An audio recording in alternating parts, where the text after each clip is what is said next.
реализуется через календарно-тематический план. Тура? Типовая программа, да, календарно-тематический план қандай? Календарно-тематический план. Қандай түсініңіз? Календарно-тематический план. Типовой программада и стандартта. Я. Қандай түсініңіз?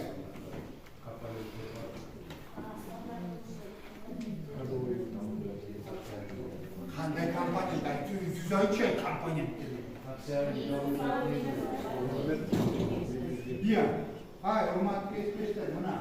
Bir tema менен сіздерге түшүндүрүп берейин. Сонда кечке чейин сурасам да айтып бере албайсың. Мындай да. На типовой программе. Типовой программада все было расписано. Например, тема Пушкин. Пушкин, ошол кезде 9 класс окушу, да? Азыр 9 класс окуйм. Пушкин, да? 9 класс окуйм. На Пушкин выделялось 9 часов, я это точно не знаю, 9 часов, полчаса типовой программы жазылып қалмаш. Пушкинге 9 часов, и от 15 января до 4 февраля типовой программы. Помните? И строго вот по этим планам составляли календарно-тематический план. Никто не имел права шаг лево, шаг право. Строго. Ошончо саатты, ошо типовой программа айткан саатты, календарно-тематический планга киргизишиңер керек. Обязательно. Обязательно. Шаг, ошон үчүн баягы текшерүү келгендечи. Ошо типовой программаны алып эле, календарно-тематический планны алып эле, анан поворочный планды алып свериться. Ошол убакытта ошончо сааттын ишин оны бирдеме болсо эле басып жетип калсын. Эмне ушундай болду, эмне буздуңар, эмне кылдыңар. Здесь было все строго регламентировано. Строго. Шаг лево, шаг право, не разрешался шаг. Ошо кезде, ошол тема, ошо күнү өтөт. Москвада, Бишкекте, Караколдо, Таласта. Шunu da sanırım mı? Ошо күндө, ошол период. Вот изучение этой типовой программы. Далее. Потом госстандарт. Впервые появился слово госстандарт. Госстандарт. Ошелне Пушкин бар. Уравы? Я. Ошелне 9 класс. Бирок айырмаймын да я. Саатым. А саат қандай болған? Азайды. Жоқ. Бесам. Эмне болуп калды? Эмне болуп калды сам? Эмне болуп калды? Что получил? Эмне болуп калды? Стандарт пайда болгондон кийин. Что получил? Эмне болуп? Что изменилось? Я. Османlı çıkıyor. Я. Kulağımışım rafıcı.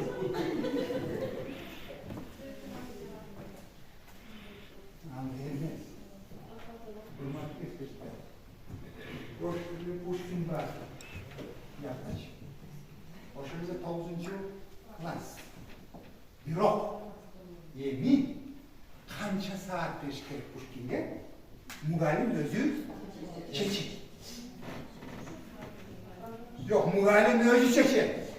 Балким көп берип коет. Кыскарган жок. Балким аз берип коет. Балким ошол срокту январь менен февралдын ортосунда. Балким в начале года он может запланировать. Может в середине года запланировать. Может В начале. В конце года. Халаган, когда захочет, тогда он и планирует. А вы до сих пор, баягы илгерки менен деди као түшүп берген, ошол менен жүрөсүңөр. А этот же стандарт уже дает право. Значит, вот этот стандарт стал более демократичным, более либеральным документом. Вы понимаете? То есть теперь решает. Решает кто? Учитель, директор решает.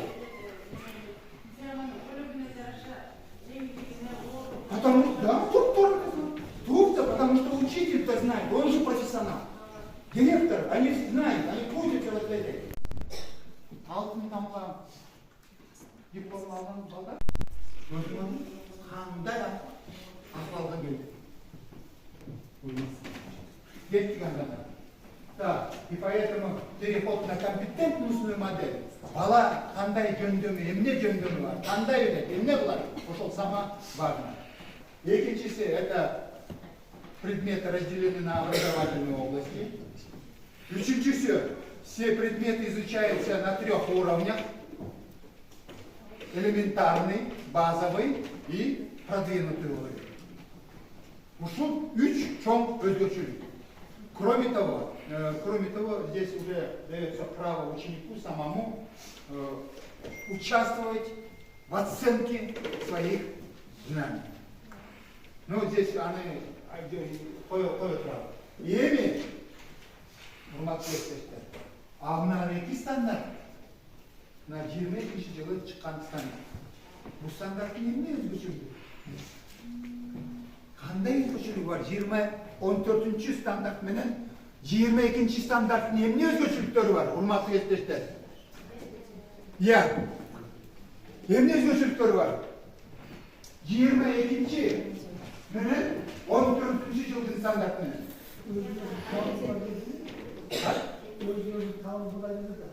Так, тура. Еще что? Технология. Урматтуу эстештер. Содержательно мынандай чоң өзгөрүү бuyakta жок. Бuyakта чисто техническое. Например, бuyakта 7 образовательных областей, а здесь стало 6 образовательных областей. 6. То есть литератураның алып келип тетиги жогору жакка чыгарып койду. Бул литература искусство эмес беле? Образовательная область искусства. Эми литератураны языка тилге кошуп койду. Ошентип 6 образовательных областей, уважаемые коллеги. 6 образовательных. И эта образовательная область называется филологическая. Бириле сөз менен филологическая. Мурун язык деп аталчу. Язык деп аталчу. Эми просто филологическая.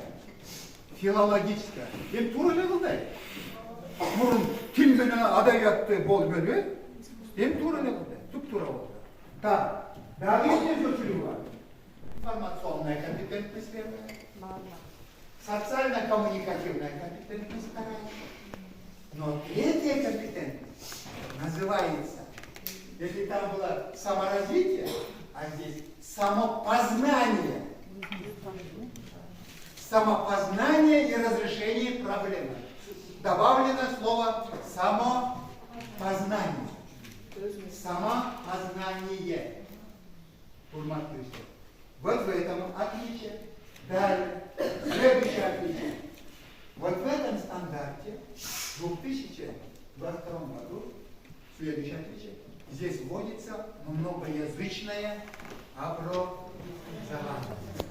Уже вот в этом стандарте черным по белому написано о многоязычном образовании. А что это значит, мы уже частично говорили.